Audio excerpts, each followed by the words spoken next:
Welcome, everybody, to Beyond the Shadows. I'm author and ghost historian Mike Ricksecker, going solo again this evening. Shauna is still very unwell and chilling out in there, but it's all good because the show goes on and we have a lot of things to talk about tonight. Stone tape theory. We're going to get into it. So, yeah, we're having a little technical issues with the blue light on the side. It's going to flash. It's going to do weird things. Probably should have just not even plugged it in or even either, but I like the blue lights. Had a hard time trying to actually find a replacement. I haven't found one yet. I found the orange ones, the green ones. There's a multicolor one. I haven't been able to find the blue one again. It's going to take some time. So let's get to it first here. This episode of Beyond the Shadows brought to you by Haunted Road Roast. It helps young ghosts. There we go. For those that just watched Edge of the Rabbit Hole, you probably saw one of my worst ever versions of that. So, all right. So, hey, Cat Gash is in the house. Tom is saying that his does that too. Really? It's not supposed to, you know. All right. So let's get into stone tape theory. So this is a term that has been bandied about in the paranormal community for a while now. So what is this? What does it refer to? And what does it mean? So stone tape theory is basically that idea that energy from an event could be, could be a death, could be something, a murder, something traumatic, somebody falling down the stairs and breaking their neck, somebody being knifed, could even be something like, a massive quarrel. It doesn't even necessarily have to be a death. It could be a massive quarrel. And that energy gets trapped into the surrounding area, basically by the stone we talk about. And I forgot, it's sitting over there. Dang it. Something I'm going to talk about later, now that it occurs to me. But basically this, the energy will get trapped within the stone. We'll get into that in a few minutes. And then something, and we're not really sure, kicks it off and plays it back later. So it being trapped within the stone, like memory, like a recording, like with our tapes, our movies, our computers, and then something plays it back later. So you're watching a recording. It's what we end up referring to with our residual haunts. So the term stone tape, you could just think, well, it refers to that whole idea. Yeah, it does, but it really started becoming a little bit more popular in the early 70s when a made-for-TV movie in the UK on the BBC called The Stone Tape was released. And basically, it was about a haunting, and they were researching the haunt at this particular house, old historic home made of stone. And, the idea, of course, being that the hauntings weren't really spirits, that it was actually this energy trapped within the house that was getting played back. So that's where we get idea, or at least the term and the idea of all this. And it does make a lot of sense considering, the way our technology works, where, you think of quartz. And I'll pop up quartz right here. I wasn't going to talk about stones until later. That was remote viewing from earlier. And now I just made the screen go black. Nice, Michael. So quartz. So basically, this is a component that is used in many of our electronics, in our semiconductors. This is what stores information, transmit electricity. There's a lot of different things that quartz is being used for. There's even little basically quartz discs that hold like massive terabytes worth of information that are being developed now. So quartz, yeah, it's a thing. So what I want to do with this conversation is basically kind of give a couple of examples of stone tape theory. I probably should just turn that off. That thing is flashing like crazy now. I'm going to give a couple examples of stone tape theory that we've experienced, and then kind of go into different concepts of what we can use this for, utilize it for, and what have you. And I'm going to turn that off real quick because that's ridiculous. The day the blue lights died here on Beyond the Shadows. All right, so it's centered again here. We'll edit all that out for YouTube. It's crazy. All right, so scroll through the chat here. Nicole Guillaume, like a cassette tape. Yeah, kind of the idea, like a cassette tape, with basically the electromagnetism from the event being recorded onto a tape. That's kind of where they get the idea. And stone being whatever stone is present for it to be absorbed into. I would imagine this would probably be true of many metals. So if you have some sort of railing there made of different metal components that have, because really, like your magnetic tape are the very, very fine fibers of metal that are on that tape. And so the magnetism, the electromagnetic activity is basically being recorded onto that tape. Basically, I mean, if you think about a tape recorder, it's basically electricity being thrown onto that tape and it's adhering to it, and then it gets played back. So, and kind of the same thing with your other electronic components. So, with your old floppy disk, it was kind of the same thing, that same type of material. Now it's other types of hardware that we're using for that. So, yeah, absolutely. Pam Fresno, is it mostly limestone? Limestone is one of those, definitely one of those types of stones that can conduct and hold that type of energy. So we'll definitely get into a little bit more about the stones and whatnot here in just a little bit. So we'll get into all these different things for sure. Granite. Granite does, Betty, because it has a lot of quartz. It's made, it's like 55 or 60% quartz or something like that. It's like really high as far as quartz. So where this has come out, as far as a couple of examples to show you stone tape theory in action. So, and there's the quartz again, I know. So at the Campbellsville Grade School, this is something that we've talked about many times on here. And with this school, basically there's the apparition of the woman at the bottom of the stairs. Basically with this school, it is set into a archaeological dig site that was at a limestone bluff. This is Calhoun County, Illinois.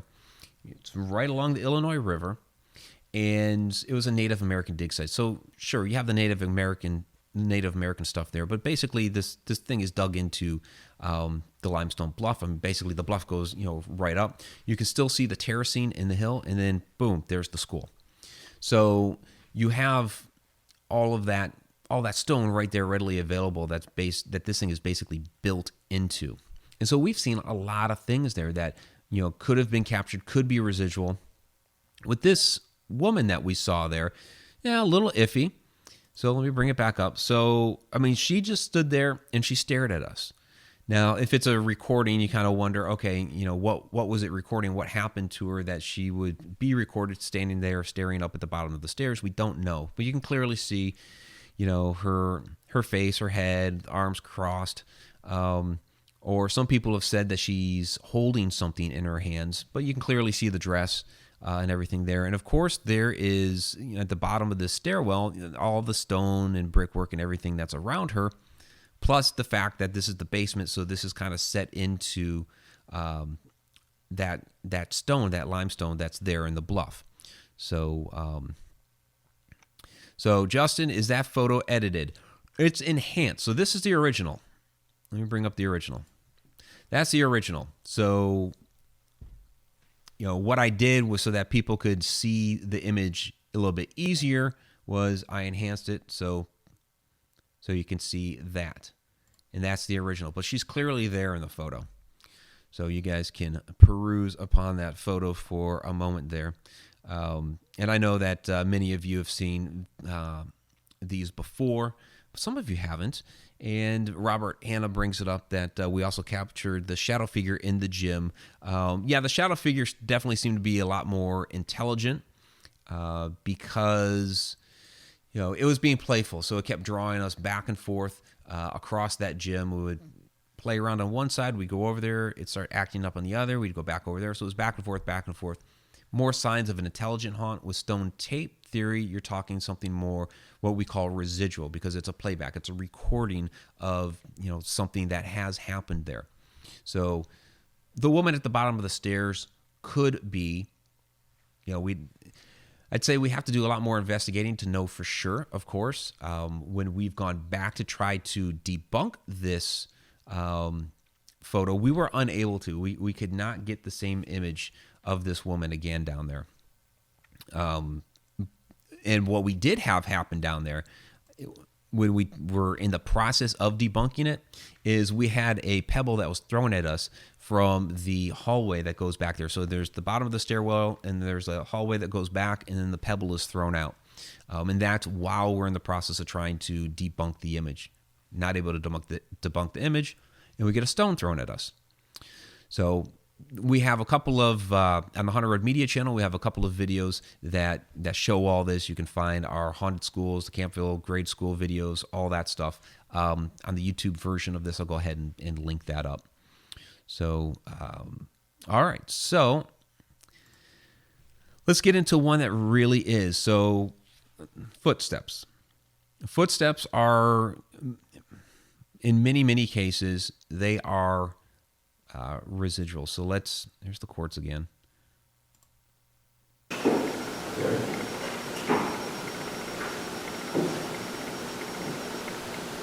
Upstairs. I know. Upstairs. That's what I mean.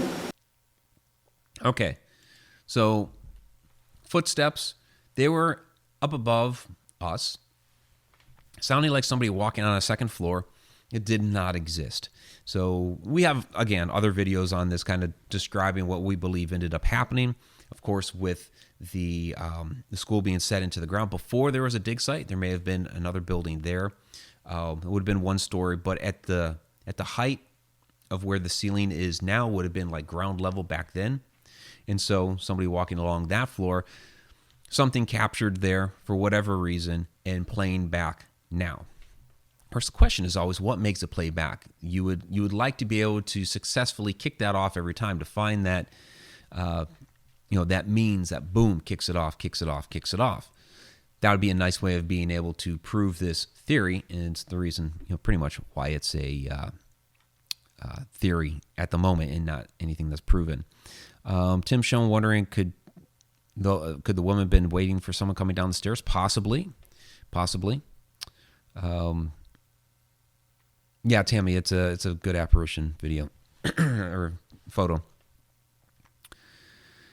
Let's see. I'm just looking for questions. Andrea Anger saying, has anyone ever gotten a picture of the same ghost twice, though? So, I mean, some people do. They'll go back and they'll get, it's not like they'll get the exact same photo. That's what we're trying to do there, is try to get that exact same photo. And we were unable to do it. So, some people go back and they'll get like maybe similar photos or, activity that might corroborate, the story that's been told. So you go and you get like a, photo of an apparition, which is rare. You might get some EVPs the next time to back that up. You might get like a photo of an arm, just an arm, the next time. So, you kind of piecemeal it. It's people that get like the exact same thing. Like if we would have gone back and got that woman exactly the same again down there, we would just chalk that up to matrixing down there at the bottom of the stairwell. That's really what we were looking for when we went back, was to see if there was something within the stonework down there that would have been matrixing. That would have been like, oh, here's the image of the woman. It's just the way the stones and everything are done up down there. But we couldn't get that image out of the stone. So it's really interesting. So let's see. Tom McNicholas, poor Ghosty died. What do you mean Ghosty died? The lights died. I don't know about that. So Justin Brown, I discussed residual phenomena stone tape theory on my show tonight. Well, ironic. Do you think it's possible that a person can intelligently interact with an imprint or loop? Okay. Yes and no. So, and this is why I say it. So I don't believe that, it's just a recording. Like you can't interactively, you're listening to your CD or I guess MP3s now, right? Cassettes back in the day, 8-tracks, vinyl before that. You can't interact with that. You can't ask them to play at a lower key. You can't tell them to, up the tempo of the song. You'd have to do it, manually with the machinery, but you can't ask the musicians on the recording to do something different. It's going to be the same thing every single time. So in the actual playback of whatever was recorded, no. But here's where I think you could interact with the spirit of that playback, is because that's a recording of an event. So the energy of whatever happened has been recorded. So let's say somebody hung themselves, died there, and their energy from that event, it was captured there, and a lot of people report seeing the apparition of this person hanging from in that location. So you go there and you're trying to investigate. That's a recording, but the spirit of that person that hung themselves could still be hanging around there. The actual spirit, not the recording, but the spirit. And they could be the ones interacting with you. And as you're asking questions and you're getting EVPs, like, oh my gosh, the hanging person is interacting with me. Well, yeah, but not the recorded image over here. The spirit that's over here next to you in the room that's hanging out, also looking at the image of his corpse hanging there. So it's a little disturbing to think of, but yes, an intelligent spirit could actually view their own recorded playback. Somebody who's been through that, maybe they regret doing it, maybe they don't understand why they're still there, and keep going back, okay, why, I see myself hanging there, why am I still here, that sort of thing. I mean, there could be a lot of different reasons, but they could be coming back and viewing their hanging corpse all the time, or whatever the situation is.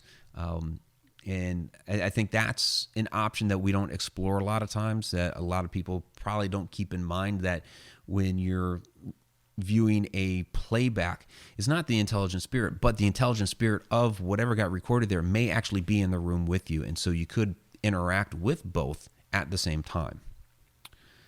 So, Victoria Monday, what if you remove a small stone from a grave of someone who died violently? Would that contain the echo, or would it be at the area where they were killed? That would be, well, in this theory, that energy would have been expelled at the location where they were killed. Now, if the stone that you picked up from the grave was somehow also from that location, possibly, yeah. Then it could have, and if somebody would have taken something from that area and brought it there to the grave, okay. But basically, in this theory, the event would have expelled the energy. It would have been trapped there at that location, not at the grave. Now, that doesn't mean somebody might not be hanging out at their grave. I'm about to sneeze. This can get violent. Hang on. I'm going to try to hold it.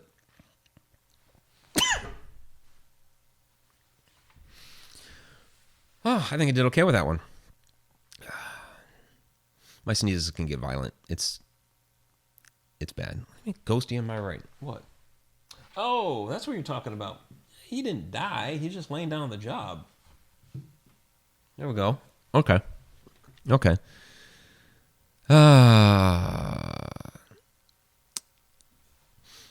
Sharon McLean, what is the most efficient way to determine a residual versus an intelligent haunt? That is a very good question. Continue to investigate. If you go back and you keep seeing the same thing over and over and over again, like we kept hearing the footsteps, that sort of thing. If you're always seeing the same apparition walk up the stairs at the same time of night or whatever, and you're trying to, like, hey, how's it going up there? And no response, that's going to be a residual haunt. If you're going there and you start interacting, you're getting EVPs and things like that, well, that's an intelligent haunt. You're getting intelligent responses. So, you just go and investigate and see what you get. So, Chris Stan, Civil War Battlegrounds have replays. Yeah, that's Civil War Battlegrounds a lot. Well, any battleground, usually pretty good for residual haunts, for sure. So, let's see. All right. You guys are funny with the ghosty. I guess I'm way behind on the chat, aren't I? Because I just saw the bless you. So in Justin Brown theory, I subscribe to is determining intelligence is interaction versus no interaction. Yeah, basically, as I just described. All right. So a couple other things that I wanted to get into with this is, okay, what makes this happen? What is going on when this energy is expelled and gets into the stone? Where do we see these sorts of other things come into play? And I just kicked the camera again. I did that last week too. Because yes, we do this when we go out on paranormal investigations. We see this phenomenon happen where, we see the same apparition walking to and fro. We see them walking through walls that, maybe it was a doorway in another lifetime, 100 years ago. People talk about in the old, British villages that they'll see the heads of Roman soldiers going down the road, and that's because that, hundreds of years ago, 1,000 years ago, the street was much lower, so you're just catching the head and the rest of the bodies underground. So these are residual haunts. These are what would be adhering to stone tape theory. So I guess Michelle Freed has joined. Thank you, Michelle. She was our guest this past evening on Edge of the Rabbit Hole. So be sure to check out that broadcast when you're done here, of course, and check out her website as well. So let's get into some of these, ideas of what's going on really around the world, because we see this phenomenon happening in other places. If this happens in a haunted house, right, where else does it happen, and how long has this been really going on for? So, there's our footsteps clip again. There's our quartz. Okay, it has more to do with the quartz. Let's talk about the ancient sites of power, because this is really where our ancient cultures, they knew about this type of stuff, this energy, being expelled. You can capture it. You can do something with it. There's a really great, here, I'll bring this up. So standing stones and transmission. So the way a lot of these ancient sites of power and the standing stones were created were to be able to capture this energy and be able to use it. So there's the question out there as to whether or not the ancients could actually record with it as well. We have a good idea that they're transmitting it. Of course, people like to theorize that maybe the pyramids were power plants. There's a lot of different theories out there as to what they could have been using this energy for and what they were doing with it. The point really is that there is an energy here. They were trying to do something with it. So this is something that we kind of lost over time, that we're really kind of rediscovering it now. And there's a good question here that I'm going to save for later. I just need to toss it off here to the side. So excuse me just a moment. But the transmission of this, here's a great example here, actually. Okay, the rollright stones. This is in England. And basically what's happening here with the way that they have constructed this, and they've actually measured this and have found this to be true. The energy is actually coming in from the right-hand side where you see that red line coming in, and basically through almost like a doorway of stones. And it comes in here and it circles into a spiral, almost like a well.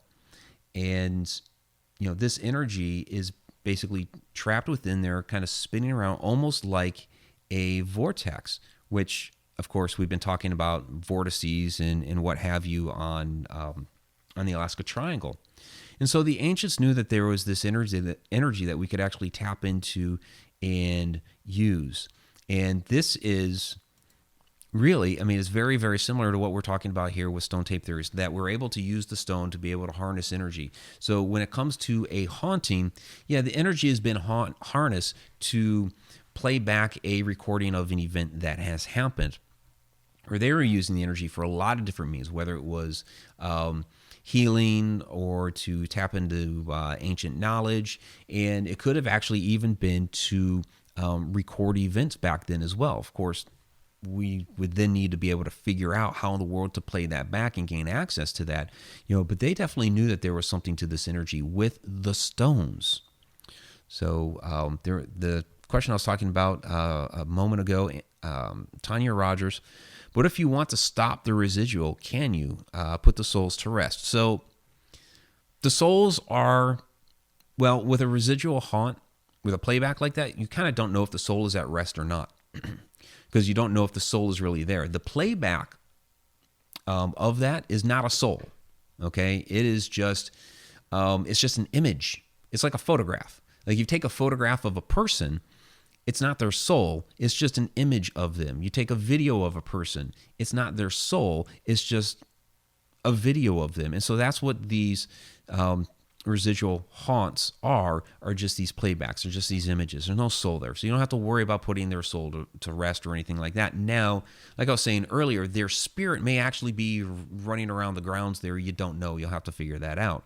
But there is a decent chance, if all you're seeing is this playback, and nothing else going on, you're not getting any sort of other interaction elsewhere on the premises, then probably their soul is at rest and they've moved on, or they're doing something else or whatever, and it's just this playback, just this energy that's trapped and gets kicked off every once in a while. There's no soul there, so you don't have to worry about that. So, but that was a good question. It was a very good question. So Justin Brown, speaking of trapping energy and doing something with it, can we use imprinted energy of past events as a VR experience that allows us to interactively experience like we use VR or AR today? So, interesting question. If we could figure out, Justin, how to play that back, or even make a copy, right? If it's able to transmit, if it's able to play, like I could play a cassette tape, I could play a DVD or whatever, a Blu-ray, and I should be.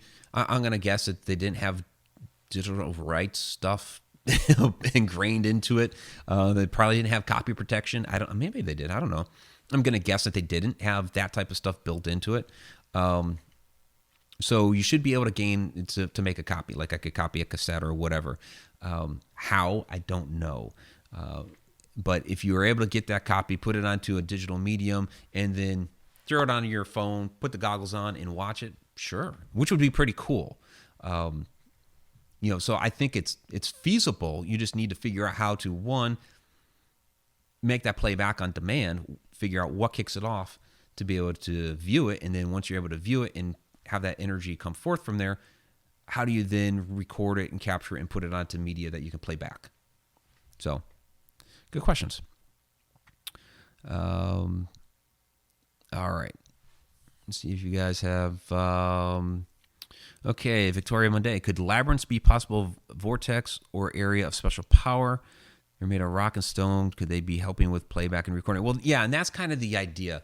When you get into these different ancient sites of power and you look at some of these different things, these are definitely harnessing energy. When you look at the Rollright stones, or or you look at Stonehenge, these are definitely locations that were built to harness power. How exactly they use that power, we theorize as to how they may have used it, and we're going to have that debate running for a while. Probably until we ourselves build a set of standing stones and are truly able to do with it. But if you talk to like with this one, with the Rollright stones, Freddie Silva, and this is really where I got the Rollright stone from, Freddie Silva. And we had him on last spring. Great guy, very knowledgeable, covers a lot of different areas. But when it comes to this, he has a very highly technical term for standing in the middle of this, and that is you get the tingly winglies. No joke. That's what he actually says. You get the tingly winglies. And, kind of like Adam Tillery's and Gary Drayton's with the Bobby Dazzlers. Yeah. Freddie Silva's the tingly winglies. And, but it's basically, if you just You relax, you start to kind of go into like a little bit of a meditative state or what have you. Or, Adam, you were there at Stonehenge. And I don't know how interactive Adam's down there in the chat, but Adam was at Stonehenge and he talked about that he could feel the energy from Stonehenge there, even though, it's a monument, that is, I mean, come on, it's falling apart. They actually put some of this stuff back together. There's still a palpable energy there that you can actually go and feel. And, some people have figured out how to be able to interact with it and start to envision different things. So if we can do that with these ancient structures, if we're able to start to get those feelings, feel that energy from there, and start to be able to envision different things, can we actually be able to see as far back, get a playback of something from the ancient times, from Stonehenge times? Can we get a playback of something that happened there within the stone circle to see, what happened? Is there enough there to be able to get a playback that kicks back and we get to see it? Or at the Royal Right Stones, or Karnak, or talking about Freddie Silva. When we had him on, he talked about an event that happened there, within the Great Pyramid, where they actually, I think it was an accident, but they actually got some time there with all the lights off.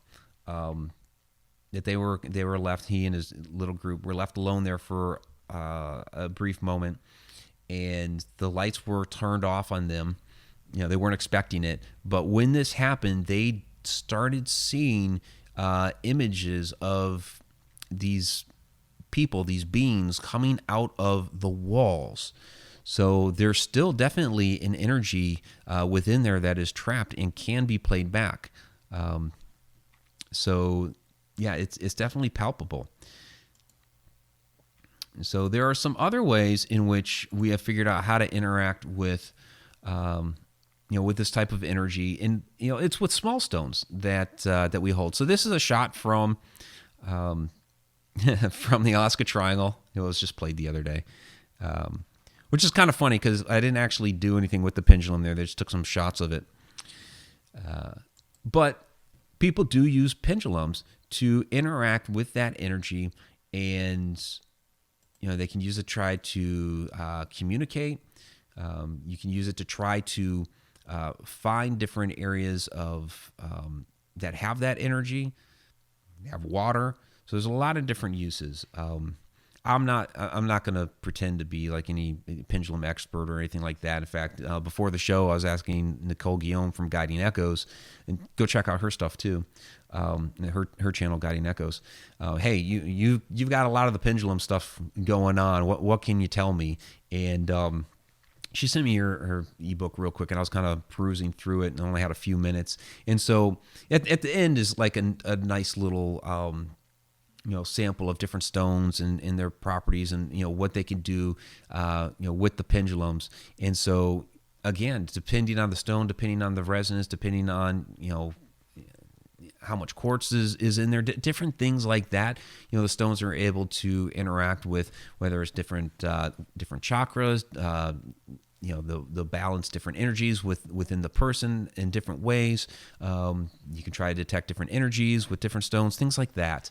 And so, that's a practical use that we use, the stones today in trying to interact with that type of energy. And, the universe is all connected. So we're really talking about all, similar types of energy here, spirit energy, earth energy, energy throughout the universe. It's all connected and interacting with each other. And there's, different properties of things like the stones that are able to, capture this and use that energy in different ways. So let's get to some more of these questions here. So Benny Lange, when wearing protection crystals on a haunted investigation, are you putting energy into it? So the idea for something like that would be, as a protection, that the energy that may be overwhelming you, trying to interact with you on maybe a more severe level, goes into the stone rather than into you. So basically, it's almost like a diversion. You're redirecting that energy that's coming at you somewhere else. So great example, we're investigating Cheney Mansion, and in PD's bedroom there, PD Cheney was he's kind of the lead ghost there, for lack of a better term, and he doesn't like guys for whatever reason. I'm trying to have a conversation with him just like anybody else. And he wasn't having it. And, my head starts to hurt. It starts pounding. I start feeling this pressure. I sit down, and it's pressure. Shauna gives me a piece of black tourmaline. The black tourmaline is supposed to be able to, absorb that type of energy. So I put that in my hand. I'm still trying to do some questions. I'm still feeling the pressure. And all of a sudden, in my hand, I hear this crack. And I'm like, I'm hearing cracking in my hand. When we got downstairs a few minutes later, I handed Shauna her stone back. I went to use the restroom. When I came back, she's just still sitting there with it in her hand. It had broken in 2 pieces. So there was enough energy absorbed from what he was sending my way that actually, because I had the black tourmaline, got redirected into there, and it was enough to actually break the stone, which is pretty wild. So let's see. I'm way behind on the chat.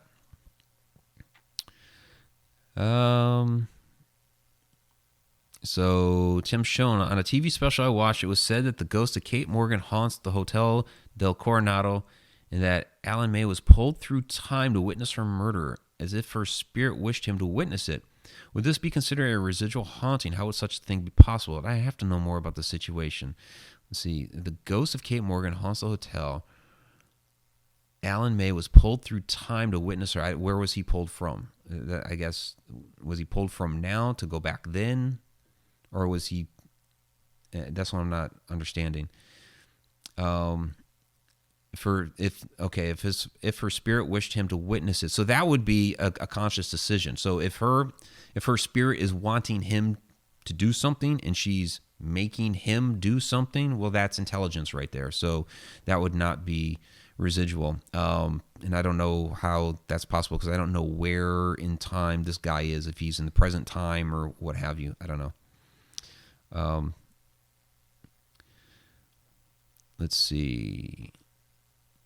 So Victoria Monday, is that just another form of psychometry? So yeah, psychometry using, an object. Yeah, so it's a type of psychometry, or at least related to it. So, Betty Lange, been inside a Native American healing circle made with stones, felt many vibes there. Yeah, it's basically the same thing.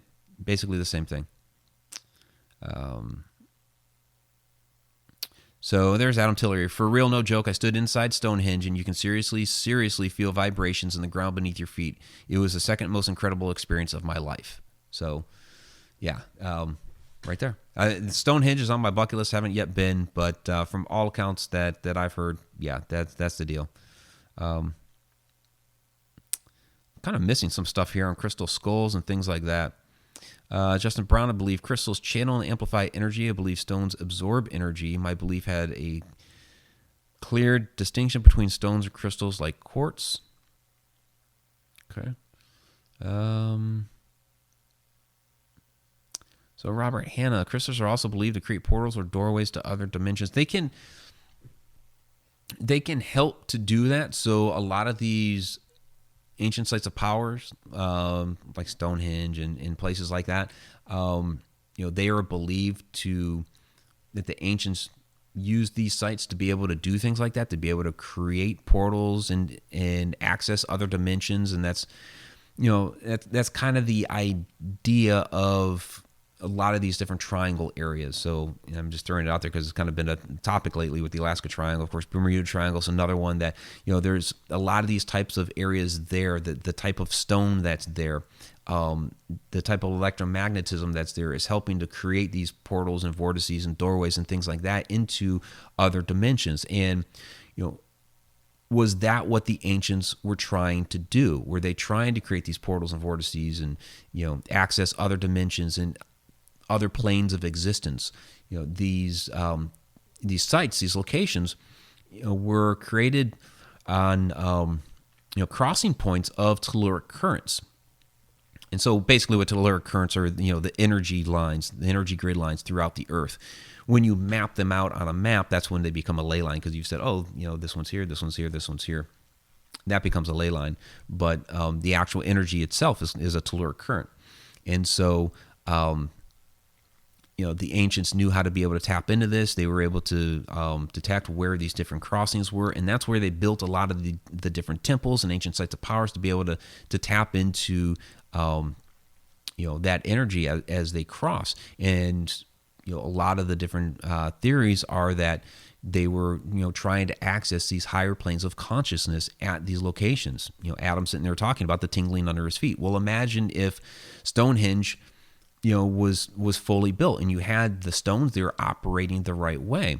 And you already have the energy under the ground there bringing it up. If you think about, Nikola Tesla, what was he trying to do? He was trying to tap into energy from the earth, right? Of course, he got stopped because he wanted to make it free energy, but it's something he already knew, something he was already trying to do. This is something the ancients already knew, that there was an energy there. So when we talk about stone tape theory, it's all that same type of idea, that, are we, by seeing these playbacks, by seeing this energy, get kicked off, are we seeing, maybe almost a glimpse of another dimension, that this is, something that is giving us a window into that piece of that past. It really ties into a lot of these different things that they were doing with the stones. So, Hunter Road Media was pulled from the present into the past. He essentially watched it play out before him. That goes back to the thing we were talking about earlier. So, well, still, I mean, if she consciously, her intelligent spirit pulled him back to that time, I don't know if that would really be a residual haunt, because you're saying she consciously drew him back. So, I mean, what she might have showed him, it might be some sort of mix. She might have showed him some sort of, playback that was there, but her spirit was showing him that. So it's kind of like what I was talking about before, where, somebody could die in a spot, their energy get trapped. So you always see the playback of the event, but their intelligent spirit is there and they could see it and they can interact with you and all of that. Yeah, I mean, kind of like you watching yourself up on a movie screen. So imagine, okay, she pulls him back, whatever, and say, here, watch this movie. We do that all the time. Hey, watch this scene in this movie. We do that with, the people in our house. Hey, come watch this. So, but they're not a residual haunt. They're a person, Let's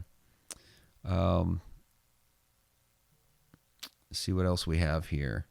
The Nevada Triangle. Nevada Triangle is another one.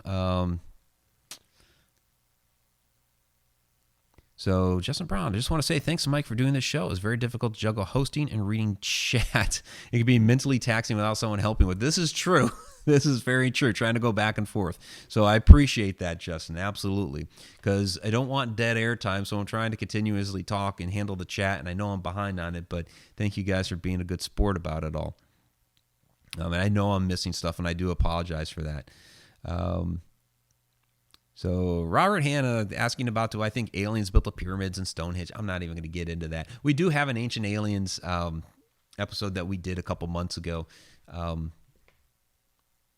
So I won't get too deep into that. So Shannon Grogan, when I move into a new house, I place stones and crystals and all my windows. Yeah, a lot of people do that. There are different ways that you can set up. People believe that you set different stones around the house, and you can actually set up like an energy grid within your house to create different vibration levels within your home, to create, maybe a happier atmosphere or what have you. So a lot of people do that. I talked about Freddie Silva a little while ago. He does that in his home. He'll say, you can't necessarily see all the stones behind me, but they're all set up. He creates an atmosphere within his house with the different stones.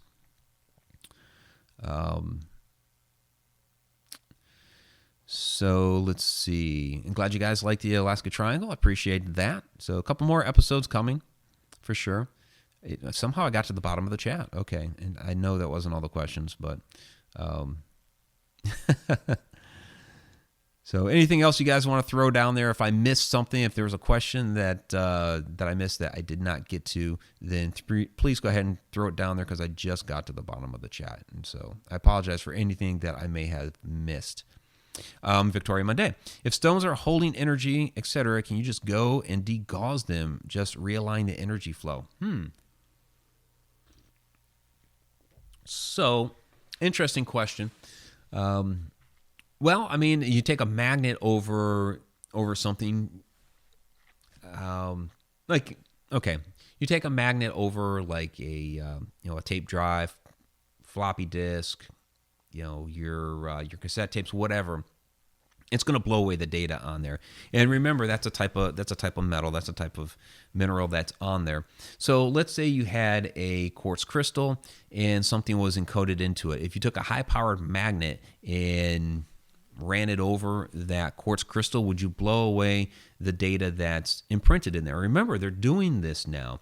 There is a technology to write this in there. Now, from what I understand, the way they're doing that are with little, almost like microscopic dots, right? So I guess the question then would be, is there data encoded in each little dot, or does that dot make a code, and it's because it's cut into the glass that it makes the data? I would have to know a little bit more about the technology that they're using to be able to answer that. But if it's just straight, electromagnetism that is holding the data there, then I would say it would be able to scramble it. But if it has to do with the actual way it's cut into there, then that might actually be a physical thing. But I'm thinking it's more of the former rather than the latter. I mean, you do actually see the etchings in there, but if it's holding an electromagnetic charge within there, because quartz does that, then you may be able to scramble it at least with the with like a magnet or something like that. So, because we pretty much already do that. All right. So, Brent Burris, how do you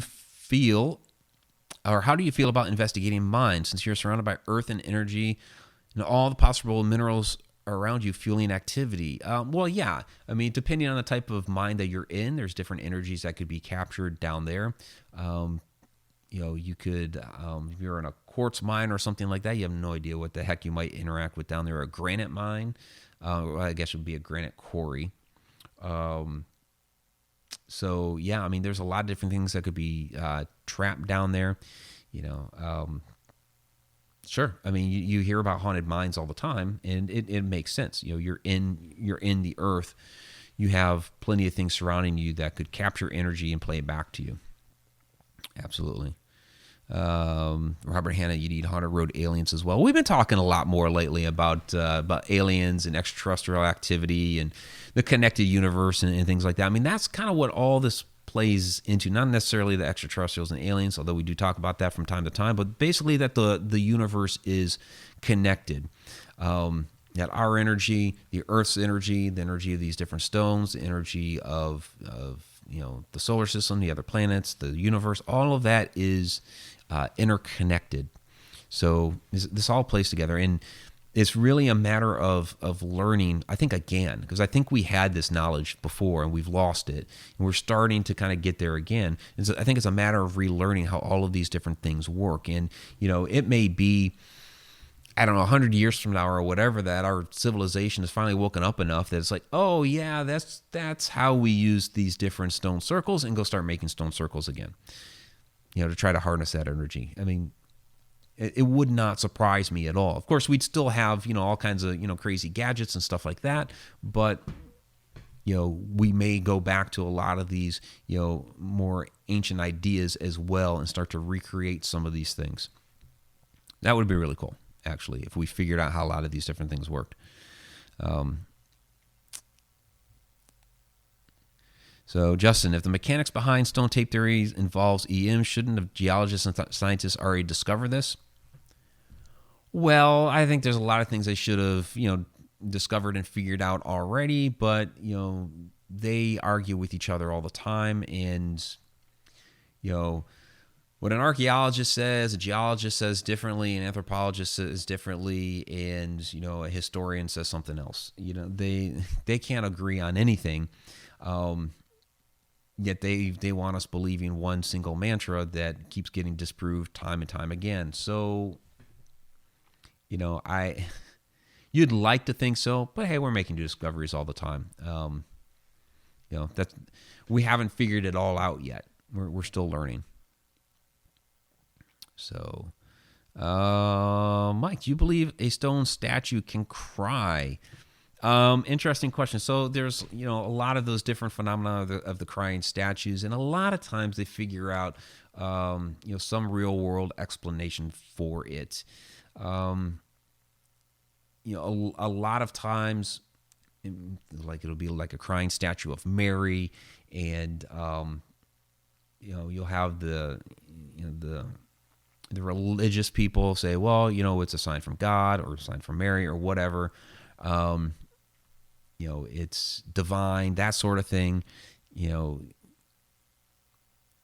a lot of times there's usually a natural cause to it. Most of those can be explained.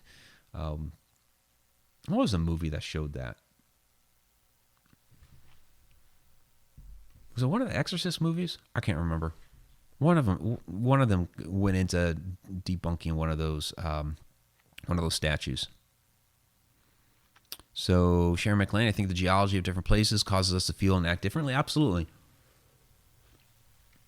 And that's the whole idea of, why they built some of these places on where they built them, is because they could feel that energy under the earth. They knew the energy was there, so they decided to use it and empower themselves with it. And so, they would go to these locations, build their circles or religious centers or temples or whatever, and try to utilize that power.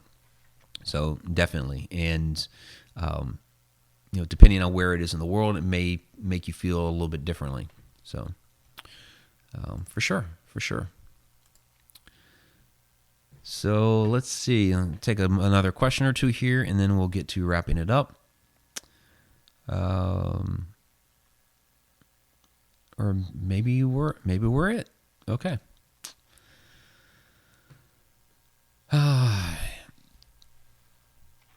Yeah, and Justin, Mike was talking about stone tape theory may involve magnetism like tapes do. So if that was true, people should be able to detect that and work it out. Well, that's what we're talking about. That there's something recorded there and it plays back, and so there's something embedded in there. There's a charge in most everything around here, especially most elements have like a degree of quartz in there, and some higher, some lower. Like you take a slab of granite, it's like 55% quartz, so it's gonna have a certain EMF to it. I mean, maybe very low grade, but it's gonna be there. And so a lot of these, and that's why we're saying it's embedded in the stone, because there's something there that's able to record it and hold it. We don't know what kicks it off. That's the thing. What is the actual mechanism to play it back? Should we be able to tech it? You would think that we'd be able to figure something out, but I don't think a lot of scientists are looking at a stone wall and saying, well, let's see if we can, make it, play back a recording of something. Because I don't think a lot of scientists really believe in that, the whole thing, because it harkens back to ghosts. Most scientists don't believe in ghosts. Some do. Our good buddy Rob Guttrow is a scientist. Of course, he believes in ghosts. But a lot don't, and so they're not going to play around in that realm and try to conduct tests to try to, make a wall spit out an image of, somebody from the 17th century. I don't see a lot of people trying to do that as far as like scientists, geologists, what have you. They're busy doing other things. They're getting paid for it. And maybe it's a hobby one of them picks up at some point in time and tries to do it. So it's a matter of trying to figure out that mechanism. A lot of times we don't understand what that is. We try to find a pattern. Why is it always on this day? If it is always that day, because a lot of times that's just a legend. Somebody sees the apparition of somebody on October 13th. And so therefore every October 13th, the apparition of that person emerges, when maybe it was just one time. So it might not be a time thing, or maybe it is. Maybe it is. We don't know. So we'd have to keep testing, and figure it out.